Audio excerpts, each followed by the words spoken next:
Hello, everyone. Thanks for stopping by to watch another episode at Investing with All I See is W.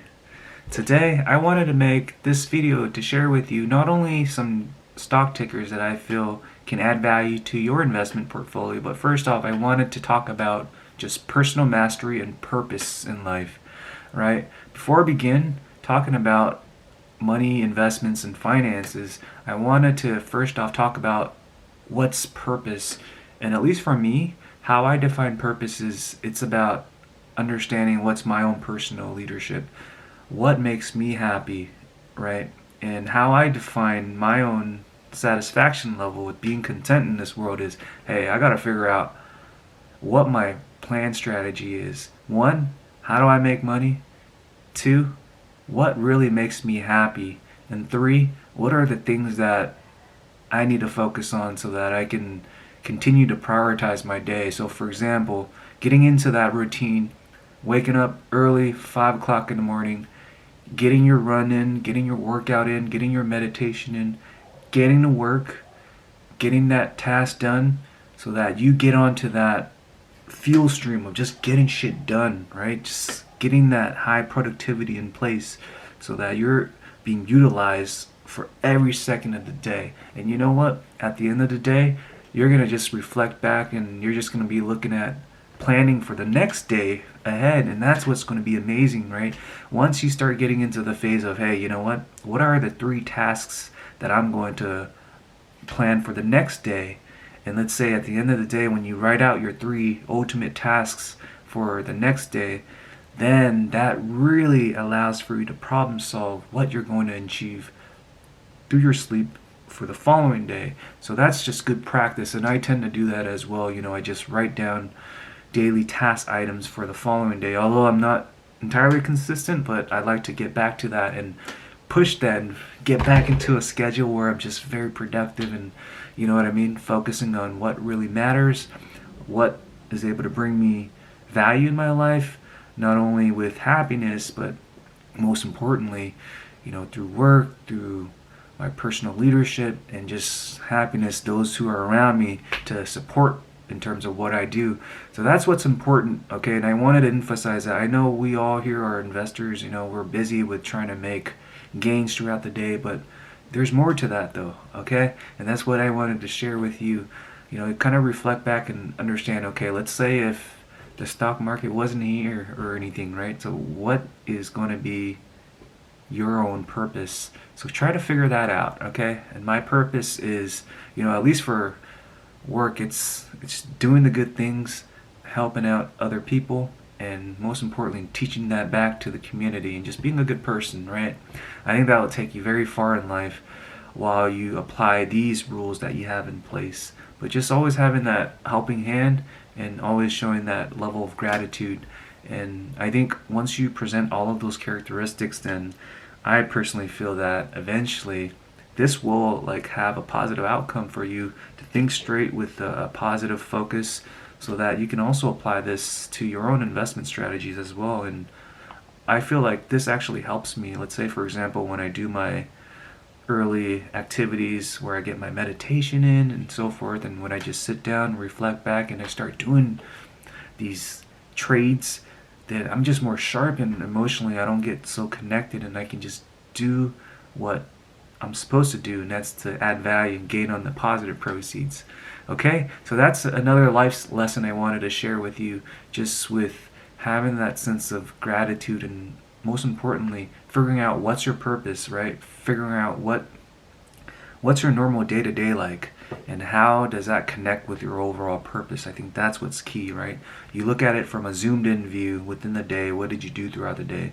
And then you look at it from a zoomed out view. Think of it as a timeline. Have a 5, 10, 20-year plan strategy and see how that daily activities connect to the overall big picture, right? I'm a big picture kind of guy. I always gotta, think big and try to visualize, have a vision out far ahead and see things. I'm not too great at the little minute zoomed in details, and I just think of that as a noisy data. I'm just a very optimistic person where I think far ahead, and that's why I feel like through investment strategies I apply the same focus, because I feel like, if you set it and forget it, then eventually these companies will likely get more mature, and for those reasons share price will increase, right? And that is dependent on selecting the right companies. So you want to be able to find the quality companies, and that's what I wanted to share with you today.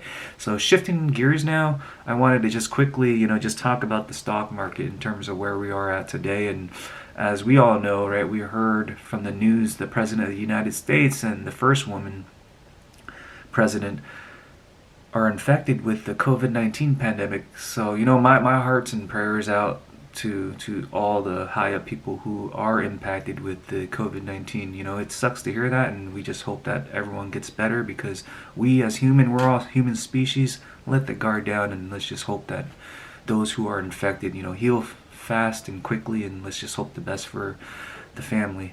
All right, and now that just shows a lot of uncertainty with the stock market. But as of today, I mean, pre-market we were thinking, okay, S&P Dow Jones was going to drop by like 1.75 2%, but as you can see today, it's not too bad. It's by like the 0.5 percentage.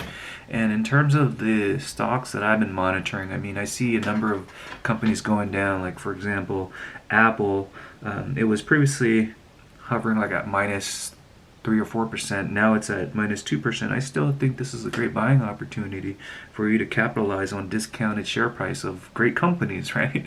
So that's why Apple is one solid company to consider. And just looking here on the tickers, I also see Tesla at 427 with a 4.69%. So there you go, right there. That's another way to capitalize. Just good opportunity for you to dollar cost average down, or let's say if you're a new investor, you just plug and play right now with the Tesla. I mean, getting it at a discount, right? I mean, previously it was at around the $500 range, and if you can get it below that price point, then by default you're buying it at the discount. And this company will likely go up, so you don't got to worry about that. Okay. Now, next up, I wanted to share with you is a ticker Sorrento Therapeutics, SRNE. Right, share price today is close to low $10, 10.33. Right, the question is, can it hover back up to its prior resistance, going back up to the $20 range? So another one-fold from where it's at right now. And can it go up to that share price? I definitely think it can. It has about 7 product lines for the COVID-19 that's being studied right now, and I do feel like the CEO is solid, and he's pushing out news, and he's satisfying his investors. And like what he mentioned to all the shorters, be prepared, because our company is going to blast off, and you're going to get impacted. And hey, you're always welcome to come to my facility and just check out to see what we're doing and all that. So that's just cool. And next up I wanted to share with you is iBio. This company today, the share price is 1.46%. It's a plant-based vaccine therapy company that's working on 2 vaccines, and I feel like it's been since July when it was hovering at $7, and the question is, can it get back up to its share price? I firmly believe so, and that's why I'm bullish on iBio, and I'm parking my money there, as well as with Inovio Pharmaceuticals. Share price was previously at the mid-30s. Now it's at the mid-11s. It's been taking a downfall, but you know what? It's going to get through that whole partial clinical hold with the FDA, and I feel like with the VGX getting good information, we're eventually going to start seeing a positive outlook with INO 4800, and the perception of quality for INO 4800 as well as the Electro device is going to change, and that's what's going to bring the customer confidence out. And that's basically all I wanted to share with you today. Just my insights on just personal mastery, purpose, gratitude, always having that helping hand out there, and always having that level of communication with just those around you who make you happy, and just having that good sense of helping one another out with a great display of gratitude, and being mindful that hey, there's opportunity in the reality to make money in the stock market right now, because you know what, they go hand in hand. You got that leadership, personal mastery, and you got the finances, right? It's the yin and yang. Without one, the other fails. But when you got both, that's when things can work in synergy. All right, so that's just my takeaway for today, and I'd love to make more videos. Today was just an early video I wanted to produce, since I was just taking a day off of my work due to personal injuries. I had some stitches yesterday, just got into a bike accident. So I was fortunate that I can still walk, but just slowly. But overall, I'm in good shape and doing well right now. I mean, it's just external, just good thing my Achilles didn't tear or anything like that. So I'm hopeful, or it could have been worse. All right, so thanks again for watching another episode at Investing with All I See Is W. And if you haven't done so, please subscribe to this channel for more related content. Thank you so much, and I hope we all gain on positive proceeds, and let's make some continuous improvements, small incremental changes for long-term personal gains as well as financial gains. Thanks so much.